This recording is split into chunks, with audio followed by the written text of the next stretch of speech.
sweet like a buttercup. You're a Barbie doll. Show them all what I'm made of. Strut down the hall. Won't stop till I get enough. Okay, folks, so welcome back. This week we are diving into, well, something that I think a lot of you out there probably felt pretty personally. Yeah. Sunday night, a little bit of a shakeup. Right. Those of us in Southern California, we always have earthquakes in the back of our minds. Yeah. But it always is a bit of a surprise when it actually, Oh, yeah. happens, right? Definitely. Sunday night, 10, 15-ish, little 3.9 magnitude earthquake. Yeah. Near North Hollywood. I sit on my couch having a very peaceful cup of tea. And it was a little bit jolting. Oh. We're looking at an article from CBS Los Angeles today. Yeah. And it breaks down kind of, what happened there. Sure. So 3.9 magnitude, I think people throw these numbers around a lot. But Yeah, what does that actually mean? right. What does that actually mean? Like, how strong was this earthquake, really? Yeah, how much shaking are we talking about? Exactly. Like, if a 7.0 earthquake is like, the earth's screaming at you. Right. This was more like, a little cough. Yeah. Okay. It's still noticeable, but thankfully, as the article mentioned, no major damage.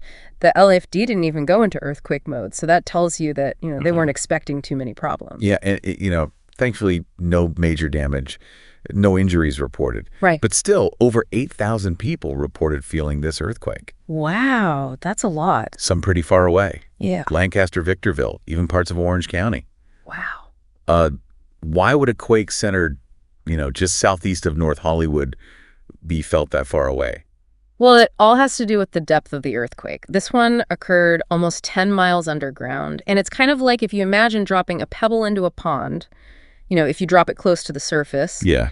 you're going to get a big splash, but it's going to be in a pre-localized area. Right. But if you drop that pebble deeper down, you're going to get ripples that spread out much farther. Oh, that makes sense. And the same thing happens with earthquakes, The energy from a deeper quake travels through the earth differently, and it can cause shaking, over a much wider region. Wow. So the deeper it is, Yep. even if it's less strong on the Richter scale, Right. it could be felt farther away, potentially. Exactly. Okay, interesting. There's a quote from one guy in the article who was in North Hollywood when it hit. Mm-hmm. He said at first it was, a little scary, Yeah. but then he just kind of like went back to drinking and enjoying his night. Just another night in Southern California. Right, exactly. I think I would have been a little more freaked out. I'd be checking all the, lamps. They're going to fall That's down. right. Is anything going to fall down? Is this going to happen again? Exactly. Yeah, I think it's interesting. Everybody has a different experience with these earthquakes. Like somebody who's right on top of the epicenter in a high-rise building Oh, yeah.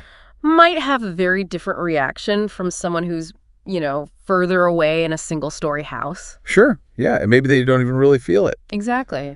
It's funny because this stuff is always, good to think about. Yeah. But we live our lives. Mm-hmm. And we don't always, have this at the top of our minds. It's easy to forget. Yeah. But these kinds of things are good reminders to be prepared. Oh, for sure. For sure. We always hear this, but having an earthquake kit. Yes. Yes. Having an earthquake kit is absolutely crucial. And I think people, they think, oh, I have a flashlight, I'm good. Right. But, it's got to be more than that. You really got to think about, okay, what would I need if I was stuck at home for days, maybe without power, maybe without running water? Right. You really got to be prepared. So give me the rundown. What's in your earthquake kit? All right. So obviously, the basics. You got to have water. You got to have some non-perishable food, a first aid kit, a hand crank weather radio so you can stay informed. But I also like to think about, what can make this situation less miserable. Mm-hmm. So I have a deck of cards. I have a good book. I have extra batteries for my e-reader. That's smart. Just those little things that, can make a big difference. Yeah. Keep you sane while you're waiting for things to come back. We also always hear, make sure, your evacuation routes and stuff. I got to say, Yeah. when something like this happens, I feel like I would just be running in circles like Oh, yeah, I get it. a headless chicken. Yeah. And, that's a natural response. Panic is a natural response. Right. But I think the key is making drop cover and hold on an instinct. Right. Think of it like you're a kid again. Yeah. You're playing a game, you're diving under a table, you're building a fort. Right. That's the kind of protection you want. Get low bend, cover your head and neck, and hold on to something sturdy until the shaking stops. Well, even though this wasn't a major earthquake and we all, Yeah. got through it. Okay. It's good to have these things in mind and these little reminders from Mother Nature. Absolutely. We get so caught up in our day-to-day lives. Yeah. It's easy to forget that we live in earthquake country. Right. It's easy to get complacent, when it's beautiful and sunny outside. Exactly. But we got to be ready for those, not so sunny days. We do. And being prepared, it's not about, living in fear. It's really about having peace of mind. Yeah. I like that. Yeah. Knowing that you can handle whatever Mother Nature throws at you. So, folks, we always like to leave you with a little something to think about. Has this recent earthquake, or even, just hearing about it, has it changed your perspective on how prepared you are? Yeah. What's one small step that you could take today to feel a little more ready for the next time the ground starts shaking? It could be something as small as putting a bottle of water on your bedside table.